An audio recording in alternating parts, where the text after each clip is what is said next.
ఆంధ్రప్రదేశ్ ముఖ్యమంత్రి వర్యులు నారా చంద్రబాబు నాయుడు గారిని ఆయన కుటుంబ సభ్యుల్ని అనిశ్చిత వ్యాఖ్యలతో అసభ్యకరమైనటువంటి పదజాలంతో దూషిస్తూ మాజీ మంత్రి అంబటి రాంబాబు దుర్భాషలాడడం, ఆ తర్వాత గుంటూరు పశ్చిమ నియోజకవర్గ ఎమ్మెల్యే గల్లా మాధవి గారు అంబటి రాంబాబుకి మాస్ వార్నింగ్ ఇవ్వడం, ఆ తర్వాత కొంతమంది వైకాపా నేతలు YSR Congress party social media Galla Madhavi గారిని టార్గెట్గా చేసుకొని అసభ్యకరమైనటువంటి పదజాలంతో అనుచితమైనటువంటి వ్యాఖ్యలు ఆవిడ మీద చేయడం, ఆవిడ ఆ వ్యాఖ్యలన్నింటినీ నిజంగా ఎంతో సమర్థవంతంగా తిప్పికొట్టగలగడం, ఆ తర్వాత ఎంతో మెచ్యూర్డ్గా బిహేవ్ చేసి ఆ సమస్యని సద్దుమణిగేలా చేసినటువంటి మాధవి గారికి గ్రాఫ్ అయితే అమాంతం పెరిగింది. ప్రస్తుతం మాధవి గారు మనతో ఉన్నారు, వారితో మాట్లాడదాం. మాధవి గారు నమస్తే అండి. అంబటి రాంబాబు గారి ఎపిసోడ్లో అసలు ఏం జరిగిందండి? ఒక లడ్డు వ్యవహారం నడుస్తూ ఉంది రాష్ట్రం మొత్తం కూడా. పాపం చేసి పాపానికి ఒడిగట్టి రాష్ట్ర ప్రజల యొక్క భక్తుల యొక్క మనోభావాల్ని దెబ్బతీసింది వైసీపీ ప్రభుత్వం. ఆ ప్రభుత్వం యొక్క ఈ యొక్క పాపాన్ని ఎండగట్టే ప్రయత్నంలో తెలుగుదేశం పార్టీ కొన్ని చోట్ల ఫ్లెక్సీల్ని ఏర్పాటు చేయడం జరిగింది. ఈ ఫ్లెక్సీల వివాదం అంటే ముందు రోజు అంబటి రాంబాబు గారు వచ్చి ఫ్లెక్సీలన్నీ తీసేయాలి, తీయకపోతే ఊరుకోము, మేమే వచ్చి పీకేస్తాము, ఎవరైనా మగాళ్ళుంటే రావచ్చు అని ఒక ప్రొవొకేషన్ చేయడం జరిగింది. ఇప్పుడు అఫ్కోర్స్ పార్టీలు అన్ని పార్టీల్లో మగాళ్ళు ఉంటారు కాబట్టి తెలుగుదేశం పార్టీలో నుంచి కొంతమంది ఆ ఫ్లెక్సీలు తీయకుండా ఉండడం కోసం, తీయనీయకుండా ఉండడం కోసం అక్కడికి వచ్చి ఆ ఫ్లెక్సీ దగ్గర ఉండడం జరిగింది. ఆ యొక్క సందర్భంలో అక్కడున్న మూమెంట్ ప్రకారం ఈయన వాళ్ళకి ఒక వాగ్వాదం జరిగి వాళ్ళు మాట్లాడుకుంటే పర్వాలేదు, వాళ్ళు తిట్టుకున్నా కొట్టుకున్నా అది ఒక కార్యకర్తల మధ్యలోనో అభిమానుల మధ్యలోనో నాయకుల మధ్యలోకే ఆగిపోయేది. అది తారాస్థాయికి చేరి డైరెక్ట్గా చంద్రబాబు నాయుడు గారిని అనుకోడని మాటలు ఆయన అనడం, నోరు జారడం జరిగింది. దాన్ని యావత్ రాష్ట్ర ప్రజలు కూడా తీసుకోలేని పరిస్థితి అయితే ఏర్పడింది. అయితే ఈ ప్రశ్న ఇది ఖండిస్తూ ఒక మహిళ వాళ్ళ ఇంటి దగ్గరికి వెళ్ళి ఇలా మీరు మాట్లాడి ఉండకూడదు, వాళ్ళ ఇంట్లో మహిళను అని ఉండకూడదు అని చెప్పి ప్రతిఘటించడానికి వెళ్ళింది. ఆవిడ పట్ల ఈ వైసీపీ నాయకుల్లో 2-3 మహిళలు ఆవిడని వెంబడించి కొట్టడం, రాళ్లు తీసుకొని కొట్టడం, ఇలాంటి పనులు చేయడం జరిగింది.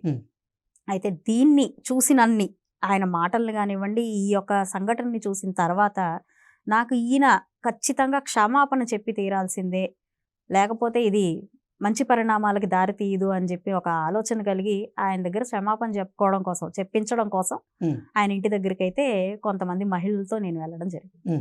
ఆ రోజు జరిగింది. ఓకే, మీది ఆ నియోజకవర్గం కాదు, మీరు గుంటూరు పశ్చిమ నియోజకవర్గ ఎమ్మెల్యేగా పనిచేస్తున్నారు. నిజంగా బాబు గారిని అనుచిత వ్యాఖ్యలతో దూషించినటువంటి అంబటి రాంబాబు గారికి మీరు మాస్ వార్నింగ్ ఇచ్చారు. ఏంటి అసలు ఆ మాస్ వార్నింగ్ ఇవ్వడానికి కారణం ఏంటి? చంద్రబాబు నాయుడు గారు ఒక నియోజకవర్గానికి సంబంధించిన వాళ్ళు కాదండి, యావత్ రాష్ట్రానికి ఆయన సీఎం. కొన్ని కోట్ల మంది ప్రజలకి irrespective of constituencies or state, Andhra Pradesh కాకపోయినప్పటికీ ప్రపంచవ్యాప్తంగా ఎంతో అభిమానం చొరగొన్న ఒక నాయకులు చంద్రబాబు నాయుడు గారు. సో అలాంటి వ్యక్తి పట్ల ఒక మాటలు అనేవి దేశ విదేశాల్లో ఉన్న వాళ్ళని కూడా మనసుని కలిసివేసిన పరిస్థితి అది.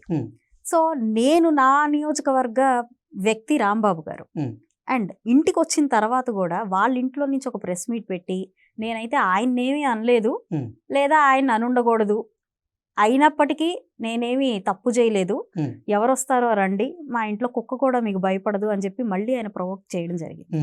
కాబట్టి దానికి నేను రియాక్ట్ అవ్వాల్సిన పరిస్థితి వచ్చింది.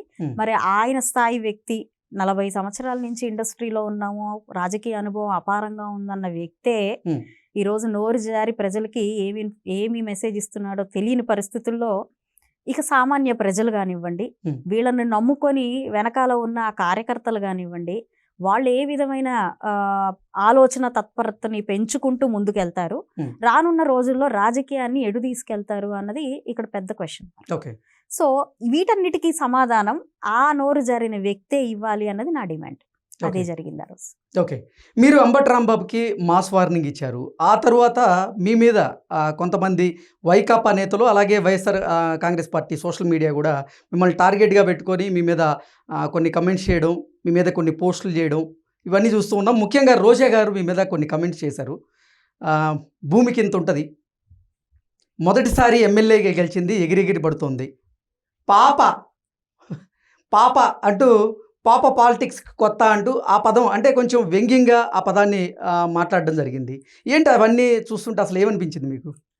అది ఆవిడ పరిణితికి సంబంధించిన విషయం, ఉమ్, ఆమె లాంగ్వేజ్కి, బాడీ లాంగ్వేజ్కి సంబంధించిన విషయం. ఉమ్, మీరు ఇంకెంతసేపు మాట్లాడినా ఒక్కొక్క వ్యక్తి దగ్గర మీరు కొన్ని మాటలను వినలేరు.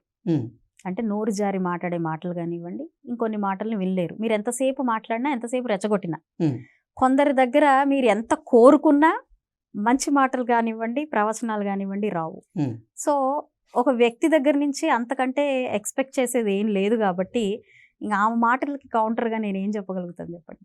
ఉమ్, అంటే తన లెవెల్ ఆఫ్ థింకింగ్ కానివ్వండి, తన పరిభాష కానివ్వండి, ఉమ్. అది అలాగే ఉంటుంది కాబట్టి. అంటే రాజకీయపరమైనటువంటి విమర్శలు చేస్తే అభ్యంతరం లేదు. కానీ మీ ఎత్తు గురించి, లేకపోతే మీరు మొదటిసారి ఎమ్మెల్యే అయిన దాని గురించి ప్రస్తావిస్తూ ఆవిడ వ్యంగ్యంగా అటువంటి వ్యాఖ్యలు చేశారు. మరి బాధ అనిపించలేదా మీకు? అదేనండి నేను చెప్పేది. ఇప్పుడు దాకా ఆవిడ లాంగ్వేజ్ మొత్తం కూడా ఉమ్, అన్ని వ్యక్తిగత విమర్శలే కదా. ఏ వ్యక్తి గురించి అయినా, ఎంతటి నాయకుడు గురించి అయినా కూడా ఉమ్, అన్ని వ్యక్తిగత విమర్శలు, లేదనంటే కించపరిచే విషయాలు.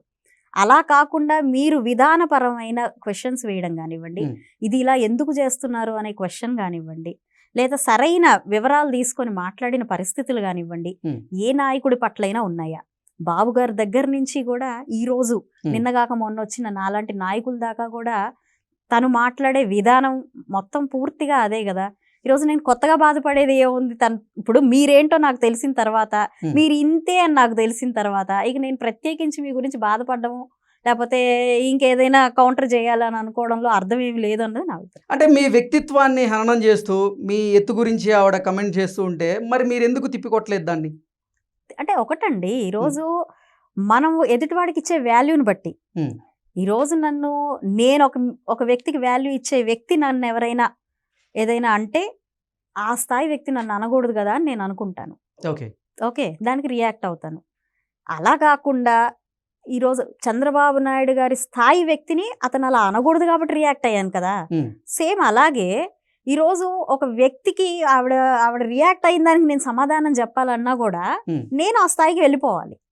ఖచ్చితంగా నాది ఆ స్థాయి కాదు ఓకే. కాబట్టి నేను ఆన్సర్ చేయాలి. అంబటి రాంబాబు ఎపిసోడ్ తర్వాత గల్లా మాధవి ఇప్పుడు నిజంగా వైకాపా సోషల్ మీడియాకి టార్గెట్గా మారారు.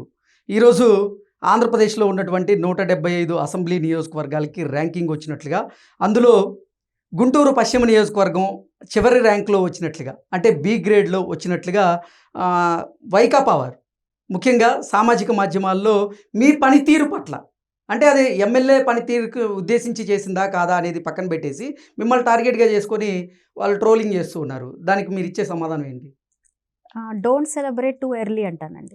ఎందుకంటే ఈరోజు ఒక విషయం వచ్చి రాగానే అది ఏంటి, ఎందుకు అనే ఒక విశ్లేషణ లేకుండా కేవలం పలానా స్టేట్ ఇందులో చివరి స్థానంలో ఉంది అని అనగానే గబగబా దానికోసం ఎదురు చూస్తున్న వాళ్ళందరూ కూడా చివరి స్థానంలో ఉంది అని చెప్పుకుంటూ తీరా కింద చదివితే అవినీతిలో అని ఉందనుకోండి, అవినీతిలో చివరి స్థానం ఉంది అని వచ్చిందనుకోండి, దానికి ముందే సెలబ్రేట్ చేసుకున్న వాళ్ళ పరిస్థితి ఏంటి? సో ఈ రోజు కూడా ఒక నియోజకవర్గాన్ని ఏ పారామీటర్స్తో దేనికి అంచనా వేసి ఈ యొక్క నిర్ధారణ ఇది చేశారు, ఈ ర్యాంకింగ్ అనేది ఇచ్చారు. నిజంగా ఎమ్మెల్యే తీరికే మనం ఎమ్మెల్యే పనితీరుకే ఈ ర్యాంకింగ్లు ఇచ్చుంటే కలెక్టర్ల సమావేశంలో చెప్పాల్సిన పని ఏంటి? కలెక్టర్లు ఎందుకు ఉన్నారు అక్కడంతా? అధికారులు ఎందుకు ఉన్నారు? మీరు చెప్పండి, ఏ ప్రాతిపదికన అసలు ఆంధ్రప్రదేశ్లో ఉన్నటువంటి 175 నియోజకవర్గాలకి ర్యాంకింగ్ ఇవ్వడం జరిగిందంటే ఏం చెప్తారు? ఈరోజు 125 అంశాలని వాళ్ళు ప్రామాణికంగా తీసుకోవడం జరిగింది. అందులో దగ్గర ఒక 70 అంశాలని పరిణితిలోకి తీసుకోవడం జరిగింది. అందులో ప్రధానంగా ఉండేవి agriculture, industries, service sector, investments, ఇలాంటి ప్రధాన అంశాలుగా తీసుకొని దానికి రిలేటెడ్ అంశాలన్నీ కూడా కలుపుకొని ఓవరాల్గా ఒక 70 అంశాలు 77 అంశాల్లో వాళ్ళు దీన్ని తీసుకోవడం జరిగింది ప్రామాణికంగా. ఇప్పుడు అలాంటి అంశాలు తీసుకుంటున్నప్పుడు మరి ఖచ్చితంగా అర్బన్లో అగ్రికల్చర్ ఉండదు, మనకి ఇక్కడ ఎక్కడ కూడా ఇన్ఫ్రాస్ట్రక్చర్, మనకి ఫ్యాక్టరీస్ లేదంటే ఇవన్నీ డెవలప్ అవ్వడానికి మనకి ల్యాండ్ బ్యాంక్ ఉండదు.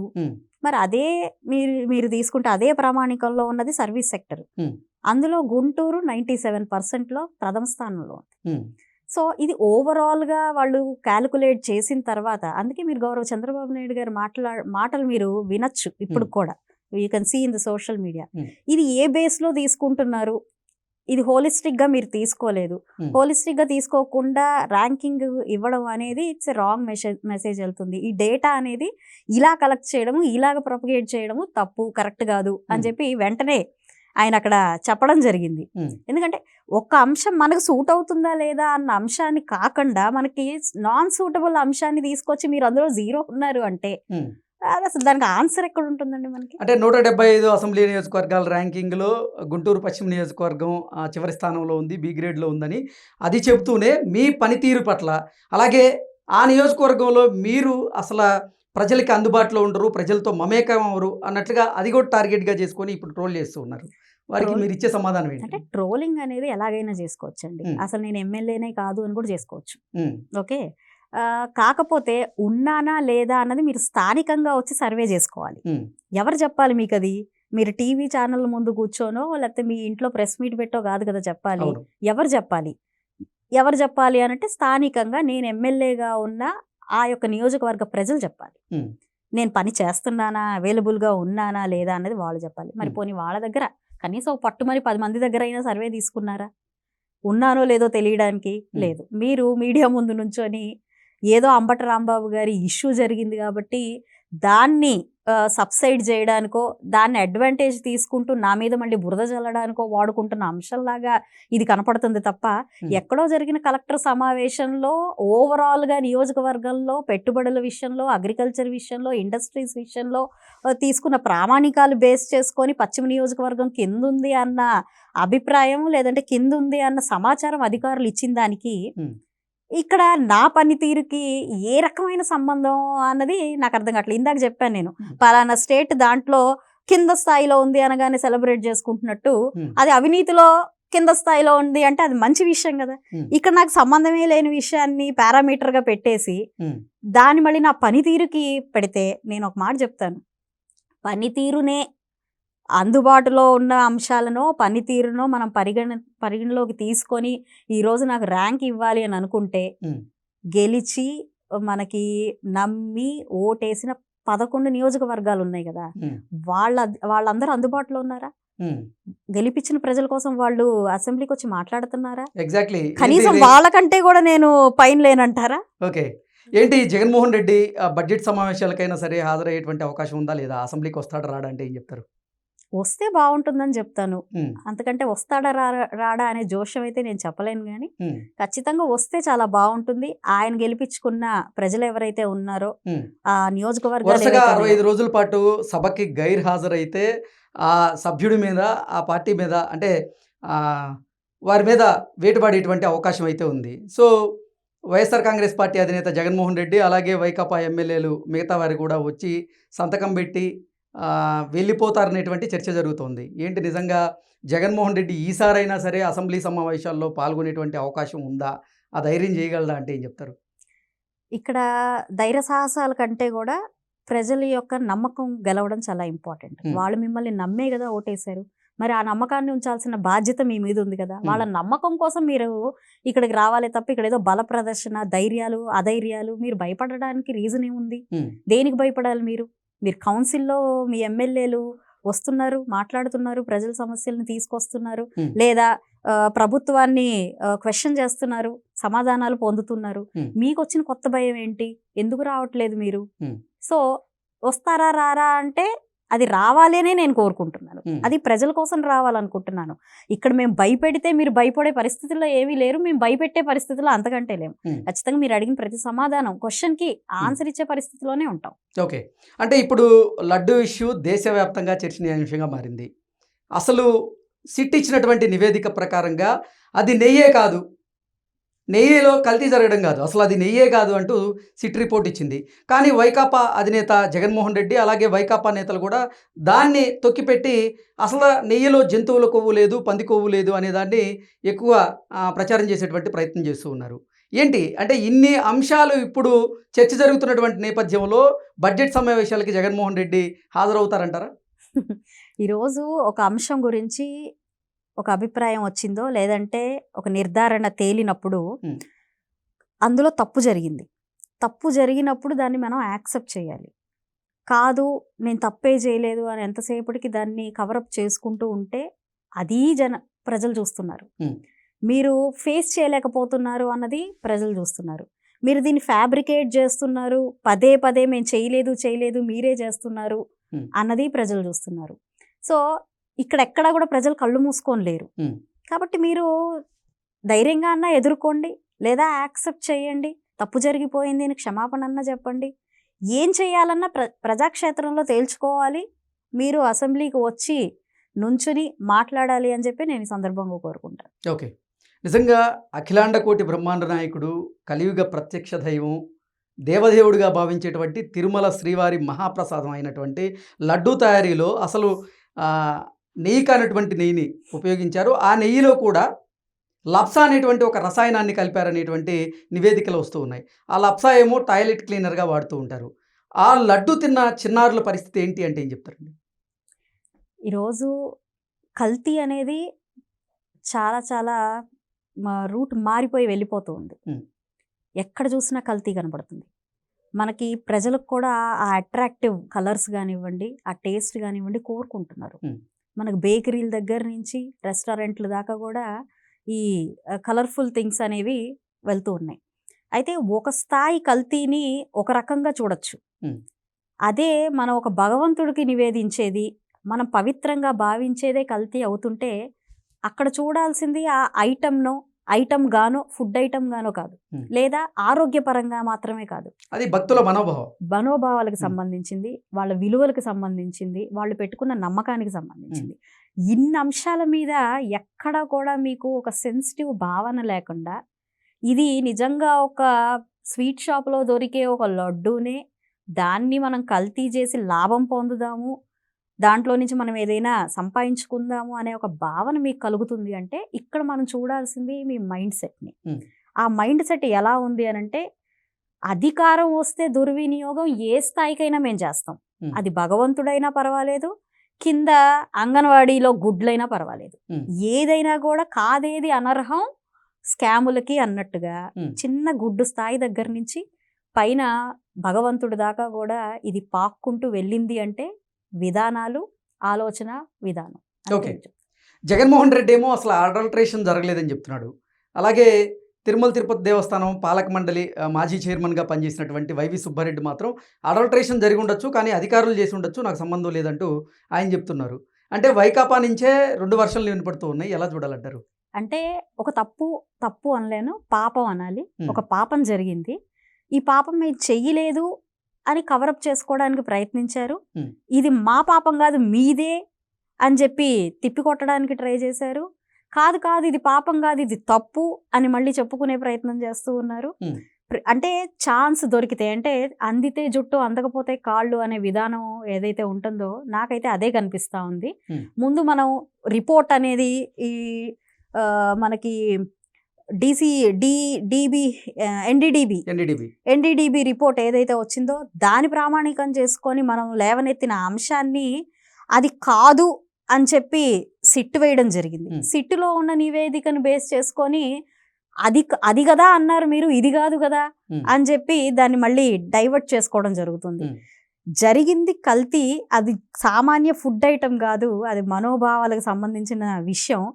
దాన్ని అర్థం చేసుకోకుండా ఎంతసేపటికి ఒక చిన్న రెస్టారెంట్లో దొరికే ఒక ఐటమ్ లాగా మీరు భావిస్తున్నారు, దాన్ని ఒక్కొక్కరు ఒక్కొక్క విధానంతో చెప్తున్నారు అని అంటే ఇంకా అంతకంటే హాస్యాస్పదమైన అంశమే లేదని నా అభిప్రాయం. ఓకే, చివరిగా మాధవి గారు, మీరు మొదటిసారి ఎమ్మెల్యేగా గెలిచారు.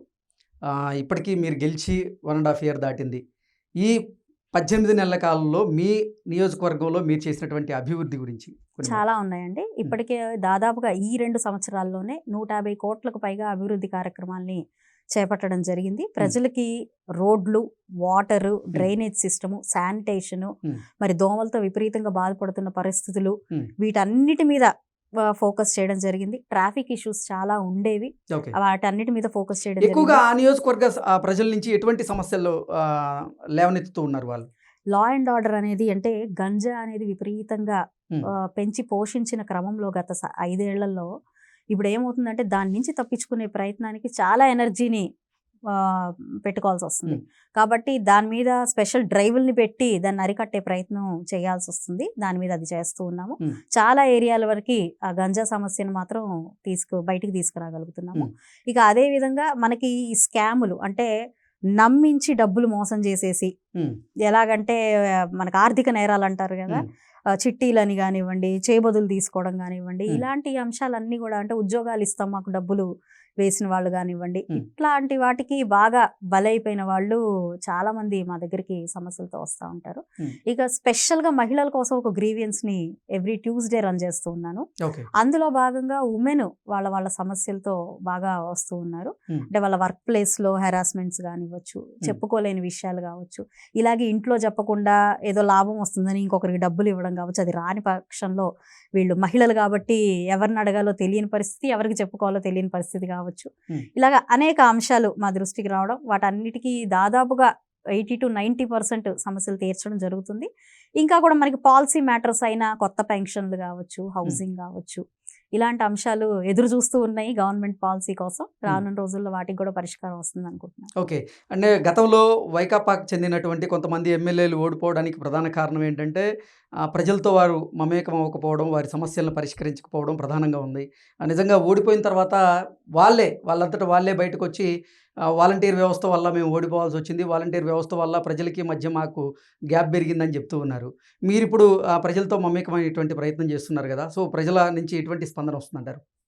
ఈరోజు వాళ్ళు ఓడిపోవడానికి ప్రధానమైన అంశం వచ్చేసి డైరెక్ట్గా వాళ్ళ జోబిల్లోకి డబ్బులు నింపడమే. అంటే ఇటు అభివృద్ధిని కానివ్వండి, వాళ్ళని హోలిస్టిక్గా పైకి తీసుకొచ్చే ప్రయత్నం కానివ్వండి, ఉద్యోగ కల్పన కానివ్వండి, ఎంపవర్మెంట్ దిశగా ఆలోచనలు కానివ్వండి లేకపోవడం ప్రధాన డ్రాబ్యాక్. ఎంతసేపటికి మేము పథకాలు ఇచ్చాం కదా, వాళ్ళకి డైరెక్ట్గా చేతుల్లోకి డబ్బులు ఇచ్చేసాం కదా, వాళ్ళందరూ ఆనందపడి వేస్తారు అనుకున్నారు. ఆ సెగ్మెంట్ ఆఫ్ పీపుల్ మనకి చూస్తే 15 నుంచి 20% మందే ఉంటారు. మిగతా 80%లో ఒక 20% ఏ అవసరాలు లేని వాళ్ళు, సెల్ఫ్ సస్టైన్గా ఉన్న వాళ్ళు ఉంటారు. అయితే ఈ మధ్యలో ఉన్న 60% ఎవరైతే ఉన్నారో వీళ్ళు ఆర్థికంగా బలపడడానికి, ఉద్యోగ కల్పనకి, బిజినెస్కి, వ్యాపారాలకి, వృత్తి వాటికి, పిల్లలకైతే విద్యకి లేదంటే స్కిల్కి, వీటన్నిటికీ కూడా ఎక్కడా ఎలాంటి ప్లాన్ ఆఫ్ యాక్షన్ని గవర్నమెంట్ అనేది తీసుకోలేదు.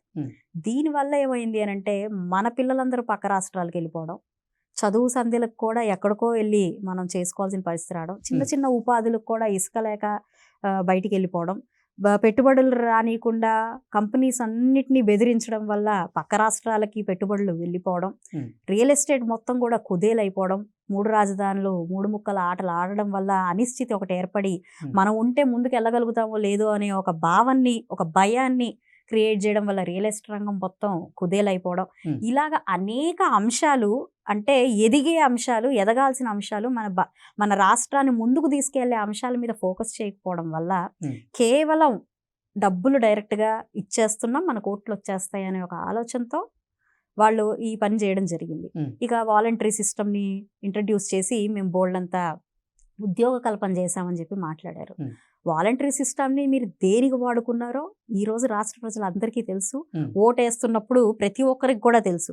మీరు పలానా నాయకుడికి ఓటేయకపోతే మీకు వచ్చే స్కీముని తీసేస్తాం, మీకు ఇచ్చే ఇళ్ళు రాయము, మీకు పెన్షన్ తీసేస్తాం అని చెప్పి బెదిరించి వాళ్ళని ఒక ఓట్లకి, వీళ్ళు ఒక పొలిటికల్ స్ట్రాటజికల్ పీపుల్ లాగా ఓటు బ్యాంకుల్ని క్రియేట్ చేసుకొని తీసుకురాగలిగే ఒక వ్యవస్థ లాగా వాలంటరీ సిస్టమ్ని వాడుకున్నారు. అంతేగాని అడ్మినిస్ట్రేషన్ ఈజ్ చేసేలాగా, దాన్ని డీసెంట్రలైజ్ చేసేలాగా మీరు వాడలేదు దాన్ని. అలాగే వాడుంటే బహుశా బాగుండేదేమో, కానీ మీరు ఓట్ బ్యాంక్ని క్రియేట్ చేసుకోవడం కోసం వాలంటరీ సిస్టమ్ని తీసుకొచ్చి ముందుకు తీసుకెళ్లారు.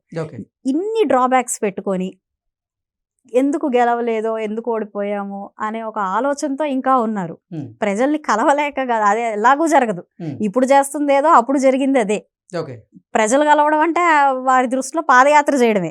సంవత్సరానికి ఒకసారి, 5 సంవత్సరాలకు ఒకసారి పాదయాత్ర చేసి అందరి ఇళ్లలోకి వెళ్ళి కాస్త భోజనం తినడమే ప్రజల్ని కలవడం అనే భావన. అంతే తప్ప ఓటేసి గెలిపించిన తర్వాత మనం వీళ్ళని ఏ విధంగా ముందుకు తీసుకెళ్లాలి అనే భావన లేదు, ఎక్కడా లేదు. విస్మరించారు, వదిలేశారు.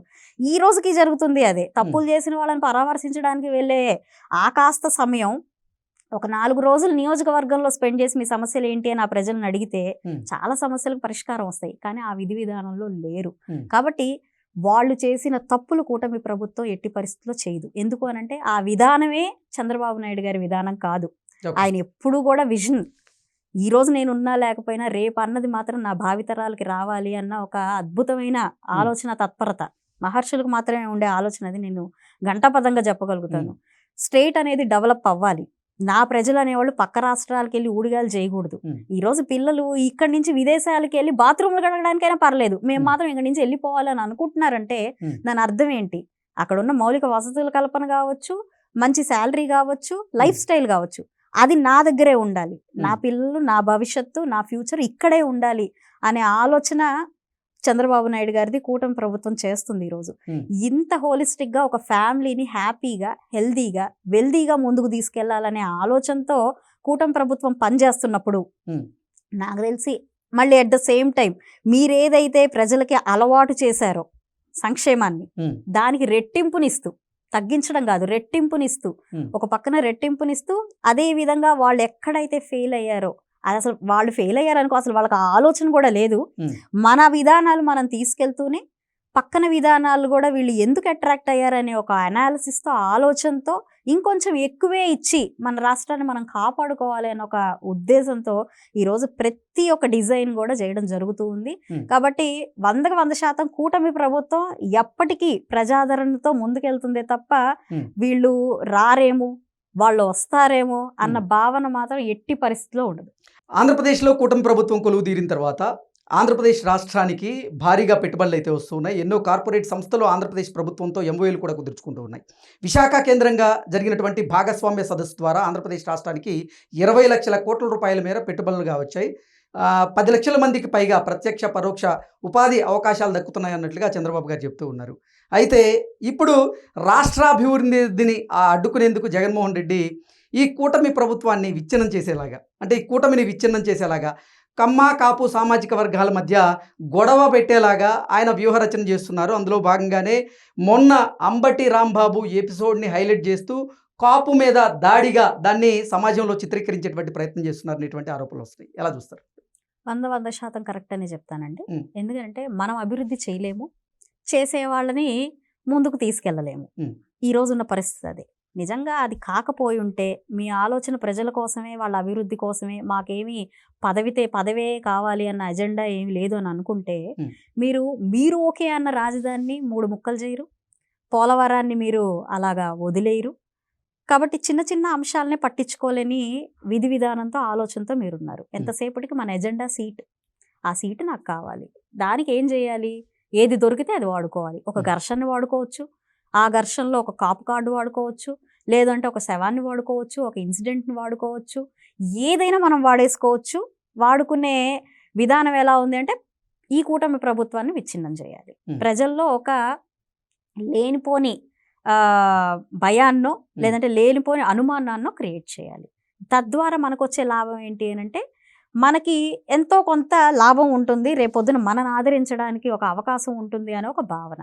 అయితే ఇక్కడ అర్థం చేసుకోవాల్సిన విషయం అయితే ఏంటంటే, మీరు ప్రజల కోసం నిలబడితేనో లేదా మేము ప్రజల నుంచి తప్పుకుంటూ మాత్రమే ఇది సాధ్యం తప్ప, మీరు చేసే ఏ డైవర్షన్ పాలిటిక్స్ కూడా ఈ రోజు ప్రజలు యాక్సెప్ట్ చేసే పరిస్థితుల్లో లేరు.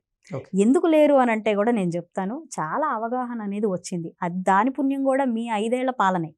ఎంత అరాచకం, ఎంత విధ్వంసం సృష్టించారంటే, సామాన్య ప్రజలు కూడా రాజకీయ పార్టీ గురించి, ఒక నాయకుడి గురించి ఆలోచించే పరిస్థితికి తీసుకొచ్చారు. అదివరకు ఒక కింద స్థాయి వ్యక్తులకి చంద్రబాబు నాయుడు గారనో, జగన్ గారనో, ఒక రాజకీయ పార్టీ లీడర్ అనో పెద్దగా అవగాహన ఉండదు. వాళ్ళ పనులు ఏంటో, వాళ్ళది సమస్యలు ఏంటో అంత విధానమే ఉంటుంది. మీరు 5 yearsలో చేసిన విధ్వంసం ఏంటంటే, ఎవరు మనకి దుస్థితికి కారణం, మనం ఎందుకు పక్క దేశాలకు వలస వెళ్ళిపోతున్నాం, పక్క రాష్ట్రాలకు వెళ్ళిపోతున్నాం అని క్వశ్చన్ వేసుకుంటే వాళ్ళకు వచ్చిన పేరు, గత ప్రభుత్వం వైఎస్ఆర్సీపీ అధినాయకుల పేరు వచ్చింది వాళ్ళందరికీ. ఆ విధంగా చాలా చాలా పరిచయం పొందిన వ్యక్తిగా ఈరోజు పొలిటికల్ సిస్టమ్ని కింద స్థాయి వ్యక్తులకు కూడా పరిచయం చేసిన వ్యక్తిగా మనకి ప్రజల్లో ఆయన మిగిలిపోయి ఉన్నారు. కాబట్టి ఈ విధి విధానంతో వెళ్తే మాత్రం జగన్మోహన్ రెడ్డికి ప్రాణహాని ఉందని తలశీల రఘురామ్ గారు కేంద్ర హోంశాఖకి లేఖ రాశారు. ఏంటి నిజంగా జగన్మోహన్ రెడ్డికి ప్రాణహాని ఉందా? దీన్ని ఎలా చూడాలంటారు? ఆయన అసలు సింహం పులి మా జగనన్న 2029లో వస్తే రప్ప రప్ప అంటున్నారు, లేదంటే మీరు చూసుకోండి కాసుకోండి ఏం చేస్తారో చూడండి అని ఒక పక్కన సవాళ్ళు విసిరే వాళ్ళకి ప్రాణహాని ఉంటుందండి? ఓకే. ఏ విధంగా ఉంటుంది ప్రాణహాని? ఆయన పోనీ భద్రత తగ్గిందని రకరకాల అంశాలను దాంట్లో ప్రస్తావించారు. ఇప్పుడు ఆయన కాబట్టి కూటమి ప్రభుత్వం కాబట్టి ఒక నియోజకవర్గానికి నిజంగానే చాలా రాయల్గా వచ్చి రాయల్గా మీరు ఎంత ప్రదర్శన చేయాలనుకున్నా బల ప్రదర్శన చూపించాలనుకుంటున్నా కూడా చాలా సానుకూలంగా ఆయనకి యాక్సెప్టెన్సీ ఇచ్చి, కూటమి ప్రభుత్వం కాబట్టి నాయకులకు ఒక విచక్షణ ఉంది కాబట్టి ఇలాంటి పిచ్చి పిచ్చి అంశాల మీద ఫోకస్ చెయ్యరు కాబట్టి మీరు హ్యాపీగా వచ్చి వెళ్తూ తొడలు కొట్టి మేము అది చేస్తాం ఇది చేస్తాం అని ప్రగల్భాలు పలుకుంటూ వచ్చి వెళ్ళే పరిస్థితి కనపడుతుంది. అలా కాకుండా ఉంటే నిజంగా ఆయనకు ప్రాణహానే ఉంటే మరి ఇలాంటి పరిణామాలు చోటు చేసుకోవు కదా. ఓకే అండి, thank you so much. Thank you అండి.